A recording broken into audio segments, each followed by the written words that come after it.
In today's show, early impressions from the Blazers' first Summer League game, plus Portland adds a new assistant coach. Welcome to Locked On Blazers. Let's get into it.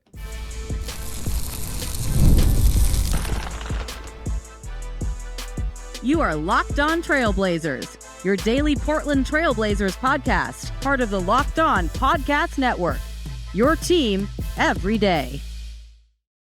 What up, world? It's your past first point guard and Trailblazers reporter, Mike Richmond. You're listening to another episode of Locked On Blazers, part of the Locked On Podcast Network.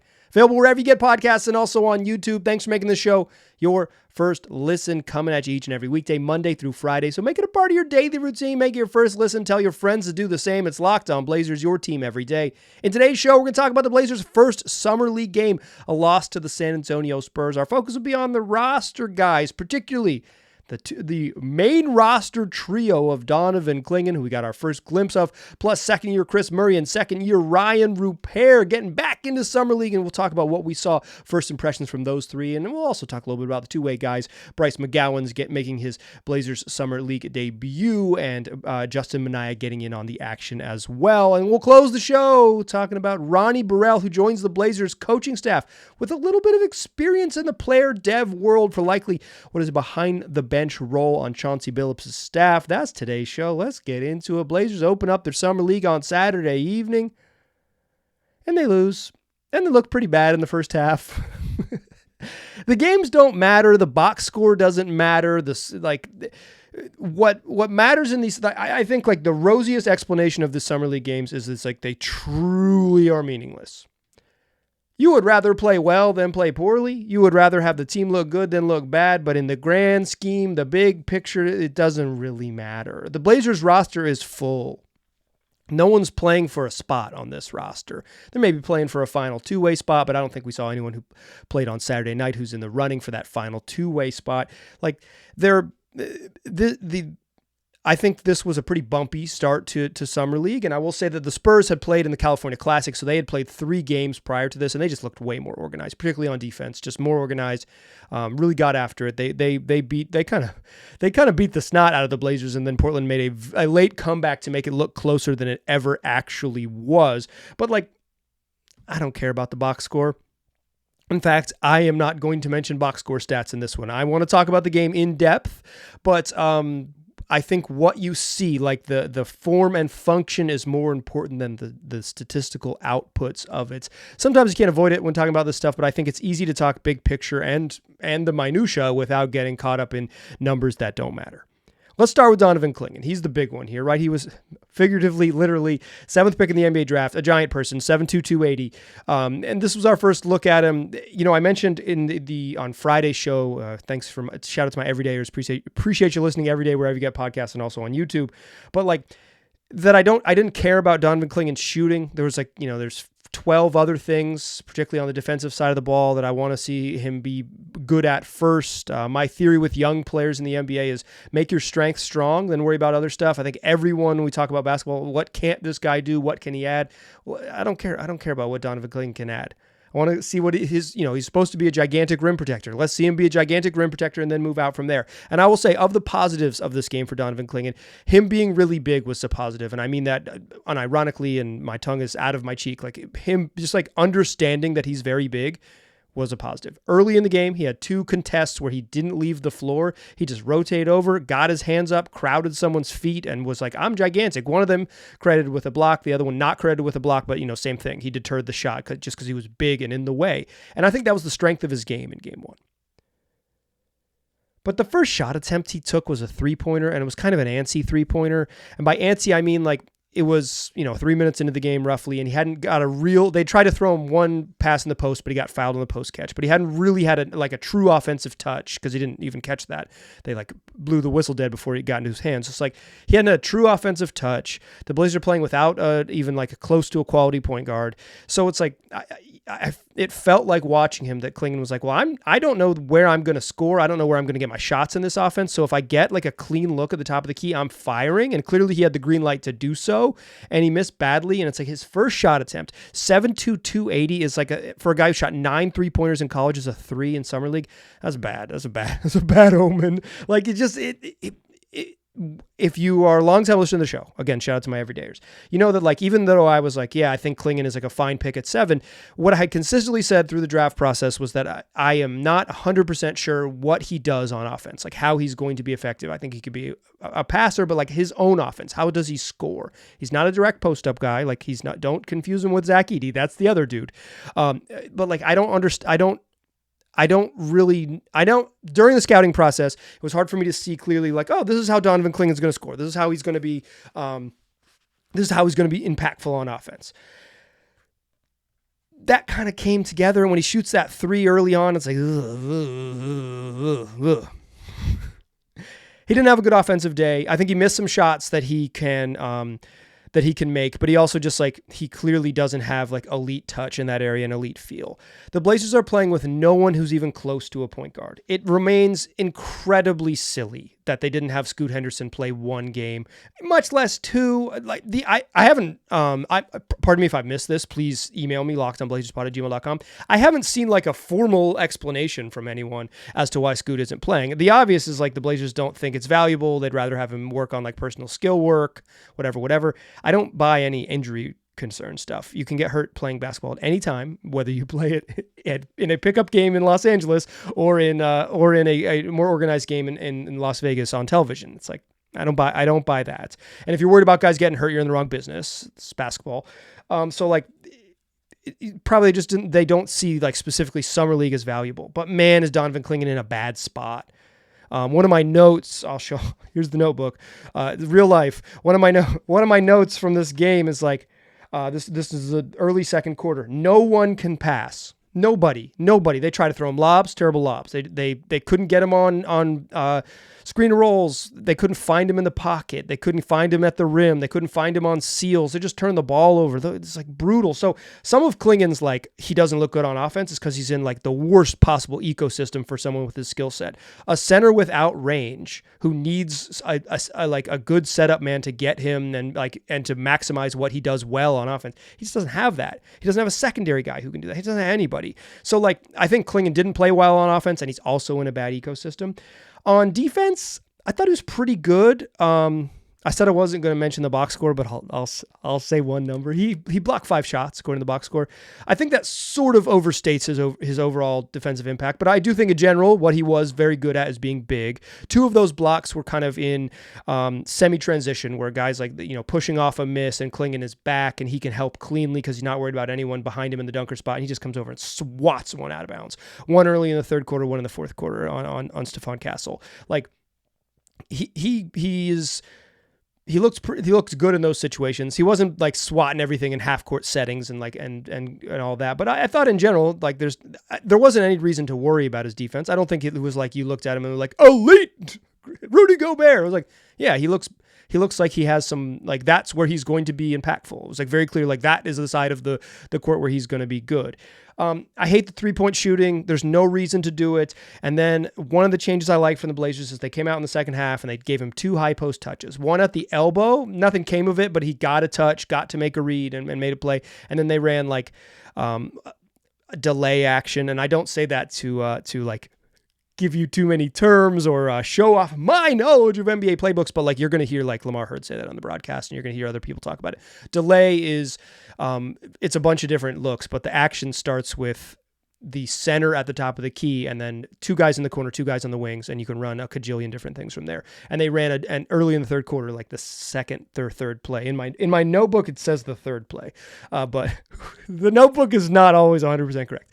But very early in the third quarter, they ran delay action, like give him the ball at the top of the key and let him make reads, make plays, and like do stuff. I also thought his screening got better throughout the game. I thought early in the game, he wasn't making great contact on screens. He had a couple in the second half, particularly in the third quarter, where he set like heavy full body screens. One of the times he said a heavy full body screen was wide open and whoever was in the game, whether it was Kendrick Davis, I think it might've been Terquavian Smith at the time, but it was like, whoever it was just like, did not look for the roll man. And he rolled, had a little space, defense came, they ended up kicking out to a 3 that they missed. And then he had another one where he didn't get open, but it was like a solid screen and gave the roller or gave the ball handler space and he had some time. I think he could be a good screen setter. They didn't run any dribble handoff stuff with him. Maybe they'll get into that, but we didn't really see much. He ran a couple handoffs, but I'm talking like very clearly the set is designed to get, Donovan in a DHO. They didn't run that type of stuff. I thought on offense, he looked far away in a way that was very believable. And I thought on defense, he looked solid. I would say in general, this was not a very good debut. And here's my number one concern with it.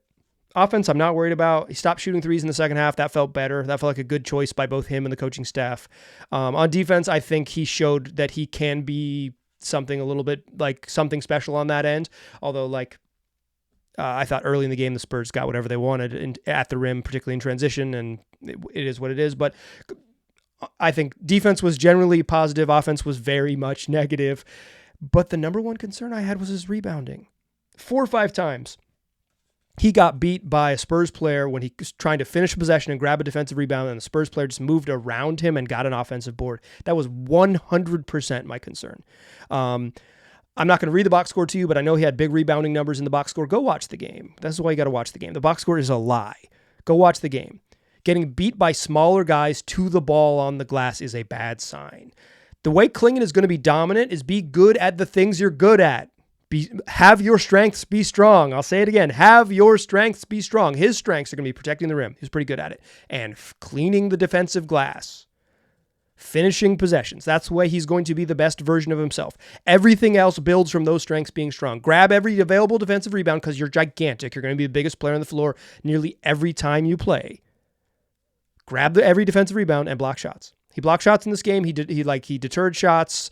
I don't think they were afraid to drive at him, but that comes with a little bit more reputation. And this is in Summer League, no one's afraid of anything. Everyone's trying to get a paycheck, baby. No reason for fear. But getting beat by guys who are faster. And I think it was a couple reasons. One, just quickness, right? Is the ball rebound out of your area. Clingan doesn't react fast enough. He had a great offensive rebound where he chased it down in the corner. And it's he could do that. But on the defensive rebounds, it's he didn't get a body on everybody, so he's not a heavy box out guy. The NBA, everyone sucks at boxing out. It is amazing how little boxing out you see in the league, except for the guys who are truly elite at it. But he's not getting a body on people right away. He can learn that, and he's just going up with his hands up. I'm big, I'm going to go up with my hands up. If you're playing with really good athletes who are quick, they're going to find a way to get around you and get to the ball quicker. He's got to be, for me, the biggest improvement from game 1 to game 2 that I'd like to see from Donovan Clingan is nobody small beats him to an offensive rebound when it's just a stand and put your hands up race, because it shouldn't be a stand and put your hands up race. It should be a throw your 280-pound hips into somebody and use your frame and make sure you get boards. If you box out and miss a rebound, fine, but don't miss a rebound because you just thought you could be big. I thought rebounding, for me, my number one concern with Clingan was defensive rebounding. Offense, he'll get there, or maybe he won't, because maybe he'll never be good on that end, and that's what he will be. But on defense, you saw the promise of what he can grow into, and if his strengths get strong, then we can worry about the other stuff. Let's all agree. We're going to do it right here. We're going to do it right here as of the close of the segment. We're not going to talk about Donovan Clingan shooting 3-pointers until 2025. Okay. Good. I'm glad we all agree. Let's talk Kris Murray and Rayan Rupert in the second segment. Join me there, won't ya? First, though, I want to tell you that today's show is brought to you by FanDuel. It's America's number one sports book. And even in the summertime, they're giving you reason to get in on the action. So whether you're watching the WNBA, whether you're watching Major League Baseball every single freaking day, or you're watching Summer League for the next week, FanDuel is giving every customer a reason to get in on the action, hooking up all customers, that's new and returning, with a boost or a bonus daily. That's right, something for everyone, every day, all summer long. So head over to FanDuel.com, start making the most out of your summer. FanDuel, an official sports betting partner of Major League Baseball. All right. So we talked Donovan Clingan. For the most part, I think for a rookie big man in a setting where he didn't have much offensive help, don't worry about it. Did he look good? No. Is there reason to worry? Hell no. 0 for 2. It just doesn't matter. It just doesn't matter. You have your strengths be strong, be better in games 2 and 3. You'll forget about game 1. It is a very simple fix. Blazers brought 2 other roster players, though, on this team. Second-year players Kris Murray and Rayan Rupert. Kris Murray, I got excited about. I really did. I mentioned that the thing I wanted to see from him is aggression and like an assertiveness, or sort of shot confidence, looking for your shot and being aggressive, chasing it and getting a little rim pressure. Well, those are the two notes I had on Friday's show. Those are the top two things I want to see from Kris Murray. Don't turn down any good shots and be aggressive looking for your own shot. Be selfish looking for your own shot. His first two touches, hard left-hand drive, scores them both.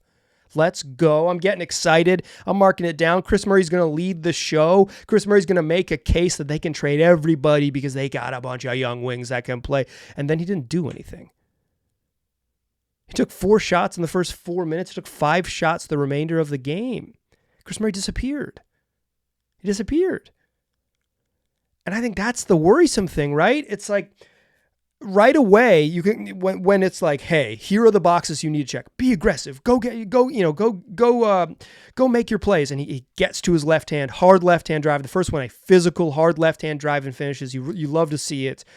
Second one, he just it's just quicker to where he needed to go. So second two times he drove, they weren't as they just were in a crowd. He drove into crowds, right? And I'm not worried about that. I think in general, like, if you're going to pick someone on this particular roster to dribble too much into the paint, you want it to be Kris Murray, because you want him to sort of learn that fluidity of counter moves and when it's not just strong left-hand drive, does he have other moves? Does he have a pull-up game? Does he have some sort of in-between action? Can he pull the brakes on a drive and make it pass? Like, all of the little moves, right? All of the little counter moves that come when you're first, like, I'm going to get to my strong hand and go, gets cut off, or the help defender comes, or whatever it might be. And he gets, those, first 4 minutes, he's getting to the paint. Like, and those second two drives, he makes his first 2 buckets, second 2 drives, they're just in a crowd. It's like, that's a lot of bodies in there. And the Spurs, like I said, they just looked more organized. They were more locked in. I thought Sidy Cissoko was freaking really good in this game. My guy, Harrison Ingram. Speaking of that, Spurs, this is real quick, side note to the side note, Harrison Ingram, the Spurs have 2 Harrisons on one roster, both Carolina alum or Carolina matriculators. Never has an NBA team had more Harrisons who attended the University of North Carolina on its roster, historic roster for the Spurs. But like, my biggest worry with Kris Murray was that he just didn't do anything after asserted opening minutes. You have it on the top of your mind, top of your brain. I'm going to do these things. When they take it away, your drives aren't as clean. It's just floating around. It's like, I just didn't notice number 10 enough. I didn't notice him enough. I don't think it was awful. Like, but he just, this is the setting for Kris Murray to be a star, or at least like a high volume, high usage player. The NBA, he's never going to be that. He's never going to be a primary creator. He's never going to be all these things. But if Kris Murray is going to like take a leap and be a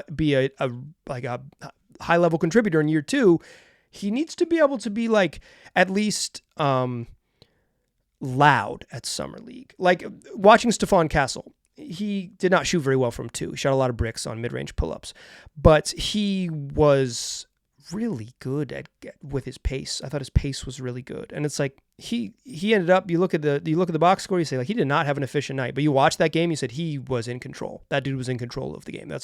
He was excellent. He was the best player on the floor type of game.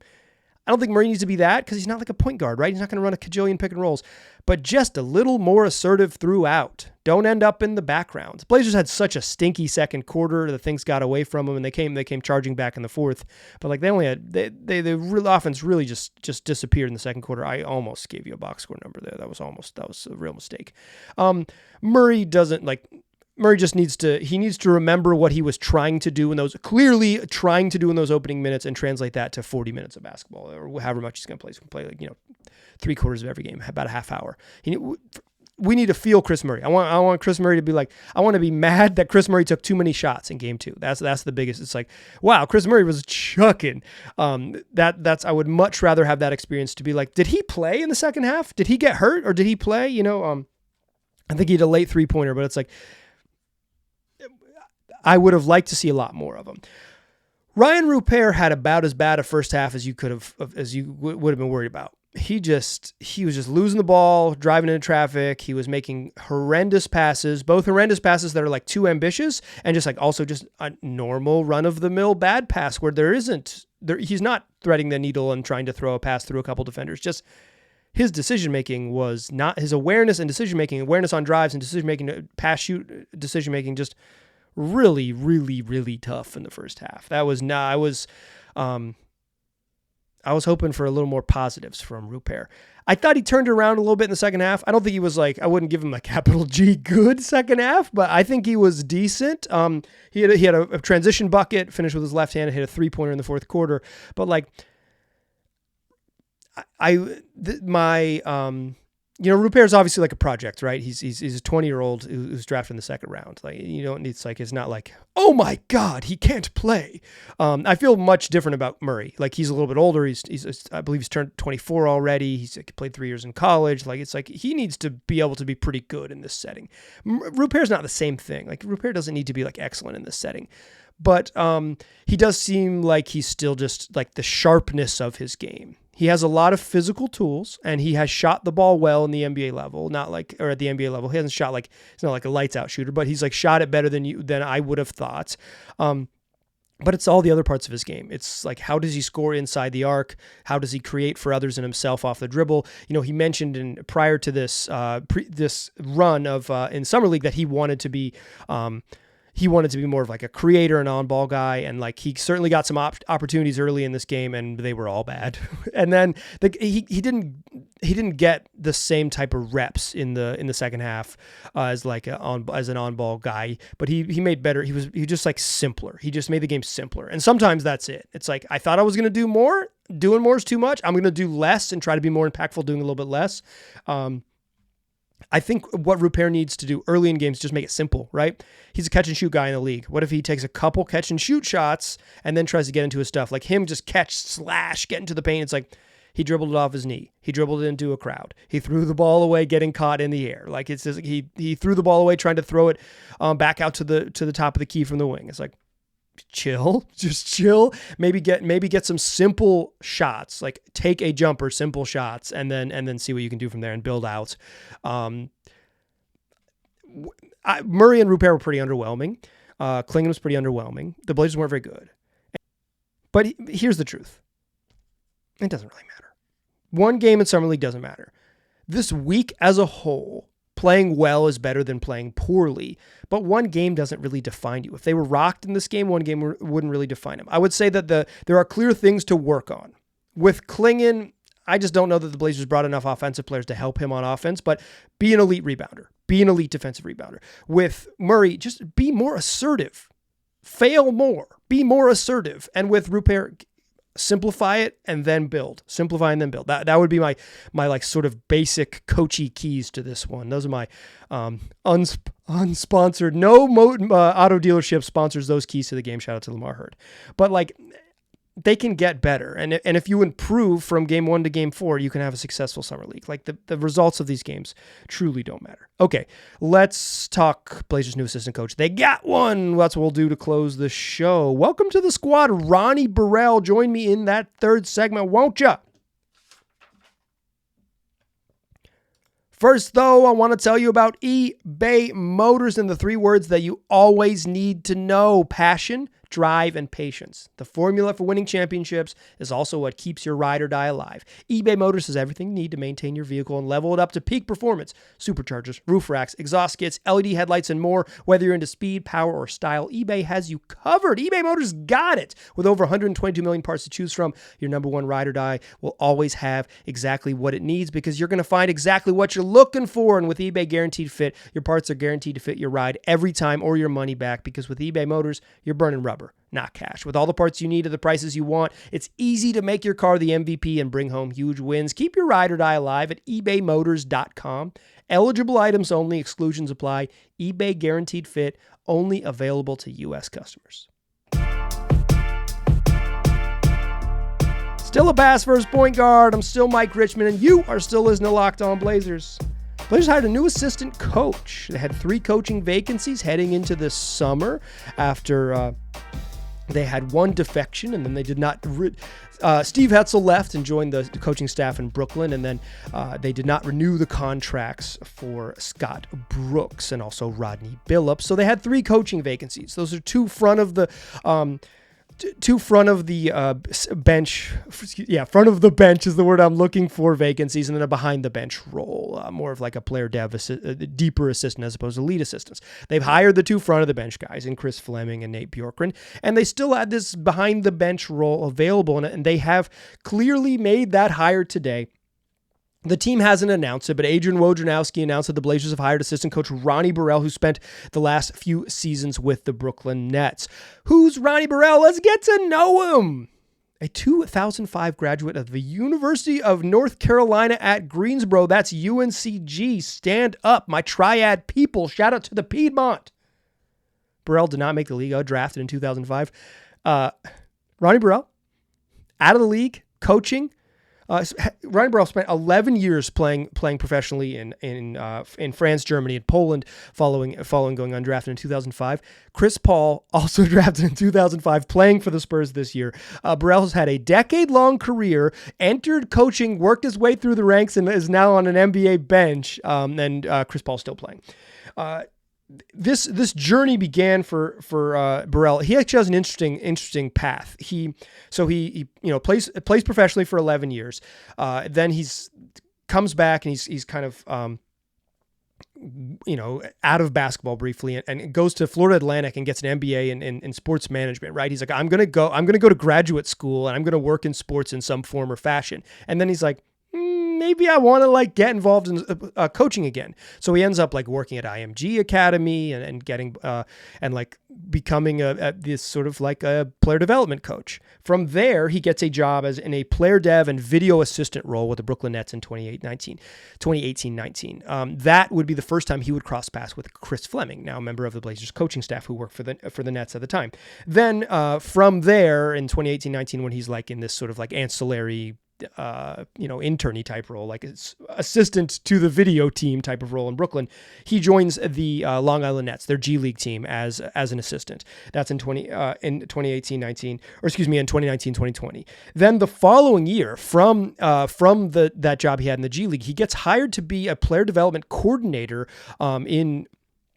in Chicago for 2020-2021 with the Bulls on Billy Donovan's staff, again, working with Fleming. So Fleming knew him from Brooklyn. They worked together again in Chicago. He spent a year there working for the Bulls. Then he's back into the G League in 21-22. He worked for, he's an assistant coach for the College Park Skyhawks. That's Atlanta's G League team.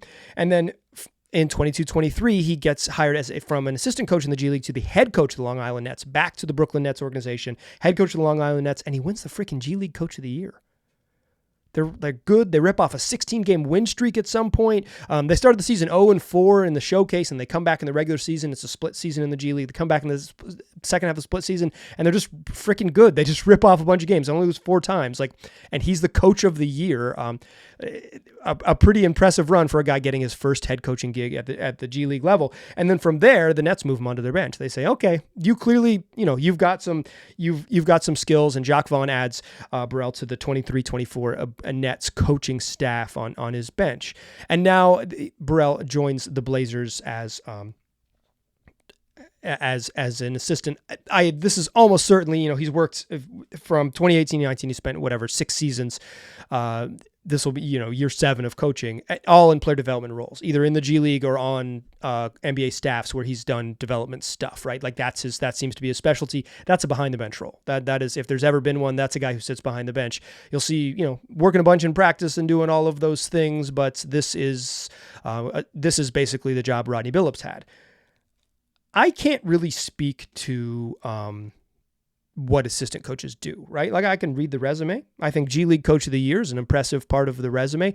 But here's what I can say unequivocally. The Ronnie Burrell resume is much stronger than the Rodney Billups resume. I can't speak to the quality of Rodney Billups' coaching. I have no idea. I don't, honestly, I'm not sure that there's anyone in the Blazers media space who can speak specifically to that. What I can say is that if you're just judging off experience, coaching at the NBA level, and developing young players on the NBA level, Burrell is exactly the type of hire you'd want, and a clear upgrade in terms of just on paper resume stuff. This is someone experienced in the exact world that you're going to get, and has worked with in several stops. Blazers recently hired Blazers assistant, a long-time NBA assistant coaching veteran, Kris Fleming. So someone on the coaching staff is familiar with his work. He has, worked his way up and spent a long time in various roles with the Nets, with some bouncing around stops in between, but like a long time working for an NBA team. He's been successful at the G League level and made the jump, and now he's coming over and going to be an assistant for the Blazers. I don't really know what. I think two things, and I've said this before with other assistant coaching hires. I think in broad terms, a coaching staff is extremely important. A quality coaching staff from top to bottom, and a quality of your assistants, and how much your assistants can communicate the message to players and help them work on their skills and help them understand their system and their fit and all those things. Their fit within the system. All of that is really, really important, but it's mostly an unknown variable. Even from those like who are covered, I was on the beat for 5 years. It's like, even then I knew which coaches sort of worked with who and all those things. But in terms of like why it worked, like how the sausage was made, I kind of saw the ingredients, but I didn't really get the art of it, because you just can't get close enough to understand the art. I think from the outside, we'll never really know. But I think it's an incredibly important unknown variable. On paper, I think the Blazers have hired, Nate Bjorkgren, for all of his well-documented interpersonal struggles in Indiana, was, an assistant on Nick Nurse's bench, where they were incredibly creative and won the NBA title, right? He's a guy who comes from a place where they were really heavily experimental and very successful on it. That was Bjorkgren's background. Fleming has coached for a long time in the league, and was an offensive coordinator in Brooklyn. And I think one of the Blazers' real needs this summer was to add more creative offensive game plan, and more like sort of a stronger, more cohesive look on the offensive side of the ball. And they hired someone who kind of fits that approach. And now it's like, what do they need behind the bench? What would you need to upgrade behind the bench? It's institutional knowledge on what it takes for to develop NBA players. And they added someone who's now spent more than a half decade developing NBA players for various franchises across the league, and also has worked in the minor league ranks in the G League doing that exact same thing. In theory, they address some of their weaknesses. How it works, I don't know. All I can tell you is mostly the resume stuff, right? Like, I can read the resume. I'm pretty good at doing the research to find out the timelines, but how it all fits together, that is unknown. But I think you can claim to have whatever kind of knowledge you want of Ronnie Burrell. I'll say this. For what this is, this seems like a good hire. And I'll leave it at that. We're going to do more of these. The Blazers, you're listening to Monday, July 15th show. The Blazers play a game on Monday evening. They're back at it. Who are they playing? The Sixers at 5:30. That's Pacific time. If you are living somewhere else, look up when it is. They played the Sixers, their second G League game. We will talk about that one, all about that one, in Tuesday's show. Do me a favor, tell your friends about the podcast. Tell them they can get it wherever they get podcasts, and also on YouTube. Free on all platforms. Coming at you each and every weekday, 5 days a week. Come back, listen to tomorrow's show. I appreciate you listening. I'll talk to you soon.